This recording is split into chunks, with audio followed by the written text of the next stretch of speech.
Welcome back to Oak Haven. I was on social media last week. I think it was on Facebook, probably a group on landscaping with native plants or some sort of native Ohio plant community, something like that. And they were discussing this plant here. And so I wanted to talk about it a little bit because there seemed to be a little bit of confusion. This is mist flower or blue mist flower or Wild Ageratum or Perennial Ageratum. It's a native wildflower. We've got this patch growing here in our woods. It's a little confusing because people confuse it with the plant that you have in your garden, the bedding plant, the annual plant called Ageratum. This is Perennial Ageratum. They're kind of related. They're in the same tribe. They're in different genuses, but the same tribe. Let me just back up a little bit and let me talk about how we divide plant communities and animal communities and all living things. When we talk about the classification of living things, what we're doing is we're trying to put them into a hierarchy based on how they're related genetically, evolutionarily. So the top category, when I was in school, the top category was kingdom. Now they've stuck another category in above that called domain. So you've got domain, kingdom, phylum, class, order, family, genus, species, and you can put variety down below that if you want. So we're going to talk about those classifications when we talk about things. So the mnemonic that I learned how to get this classification is King Philip cried out for goodness sake. Now it's Dear King Philip with the domain in there. Dear King Philip cried out for goodness sake. So that's a good way to remember that. Now just to throw more confusion into it, botanists tend to not call it a phylum. That seems to be more of a zoological term. We would use division more, but I don't even want to get into that. So we'll stick with this hierarchy for now.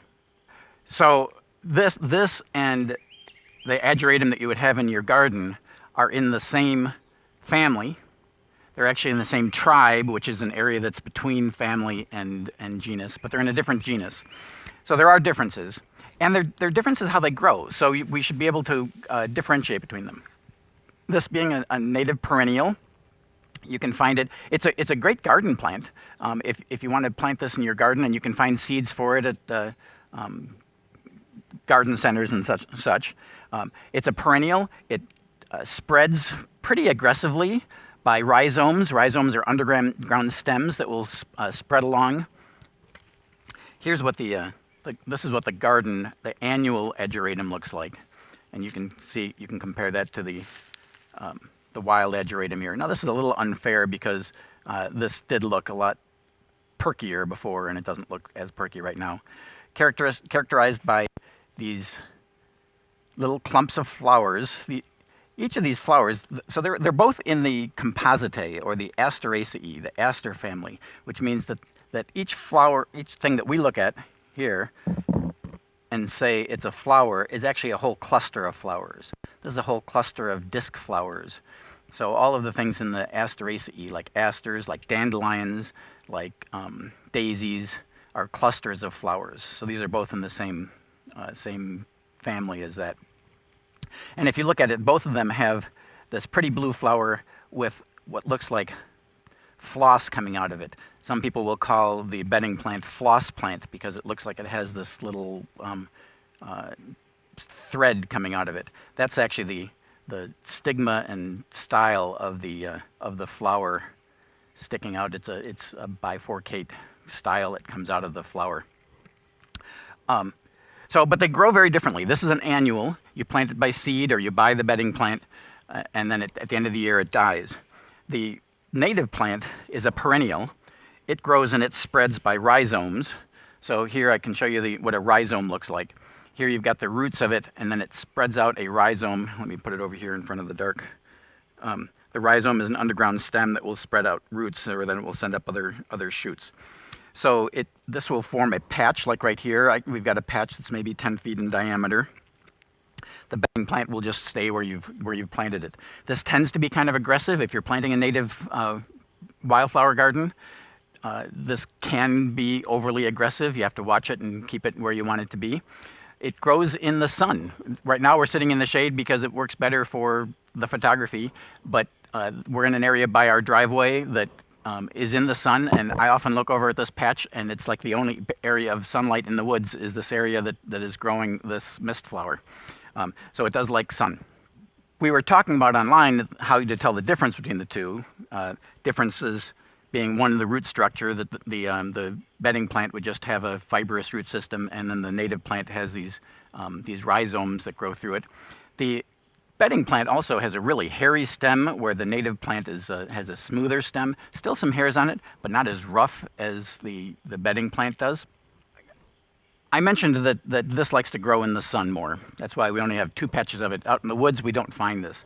What we do find out in the woods, very closely related to this, again in the same tribe, but in a different genus as this, is white snakeroot, which is what I have over here on this side.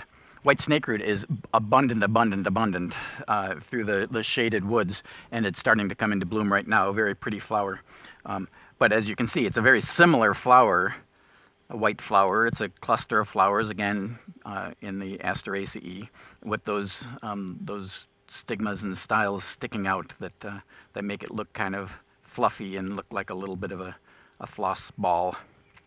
White snakeroot, which is known in history as being the plant that causes milk sickness. It has a poison in it that if it's eaten by cattle, it poisons the milk.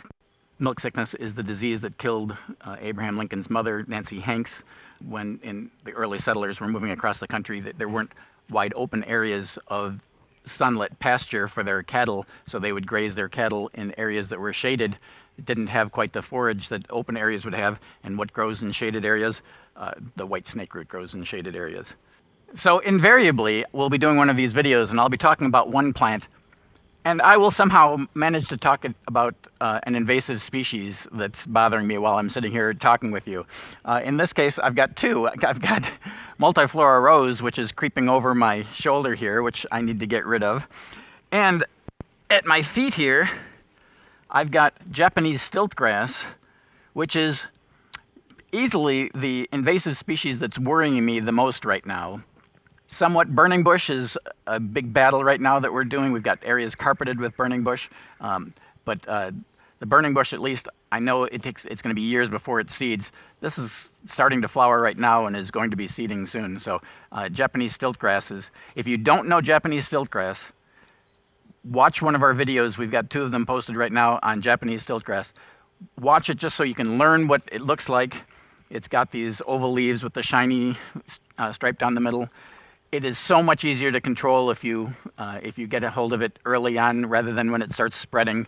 So I really encourage everyone to learn what Japanese stiltgrass looks like, so that if you're out in the woods or you're in your garden or you're wherever and you see some, you can pick it up. It weeds really easily. You can start controlling it. There's my soapbox for the day. Thanks for joining us today. We hope this was useful. If you liked the video, obviously hit the like button. We appreciate new subscribers. We are on our way to getting to YouTube's magic number of 1,000 subscribers, and that helps us in our distribution. So if you like what you see and you subscribe, we'd appreciate that. If this is something that you think might be useful to friends of yours, go ahead and share it with them. So thanks for coming along.